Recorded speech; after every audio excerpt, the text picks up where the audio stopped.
আলু নিয়ে এক্সপেরিমেন্টের আজ তৃতীয় দিন, আর এই তৃতীয় দিনে এসে আমি ভীষণ ক্লান্ত, তাই আজ আলু দিয়ে বানাবো আলুর বালিশ বানিয়ে আমি একটু Oh my ঘুমিয়ে নেবো। God. প্রথমে আলু দুটোকে ছেলে নিয়েছিলাম, তারপর গরম জলে আলুগুলোকে সেদ্ধ করে নিলাম, তার সাথে কটা রসুনও দিয়ে দিয়েছিলাম।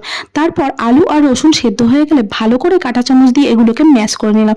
এরপর দিয়ে দিলাম সামান্য নুন, দিয়ে দিলাম কর্নফ্লাওয়ার, আর দিয়ে দিলাম একটু ধনিয়া গুঁড়ো, তারপরে একটু লঙ্কা গুঁড়ো, আর সেখানে ধনিয়া পাতা আর কাঁচা লঙ্কা কুচি। তারপরে এটাকে ভালো করে মাখিয়ে নিলাম। এরপরে এরকম রোল রোল করে নিলাম। বাবা, কথা আমার আটকে যাচ্ছে। তারপর কাঁটা চামচ দিয়ে এগুলোকে একটু নকশা করে নিলাম। এরপর ছাঁকা তেলে এগুলোকে ভেজে নিতে হবে, তাহলেই তৈরি হয়ে যাবে আমাদের একদম বালিশ।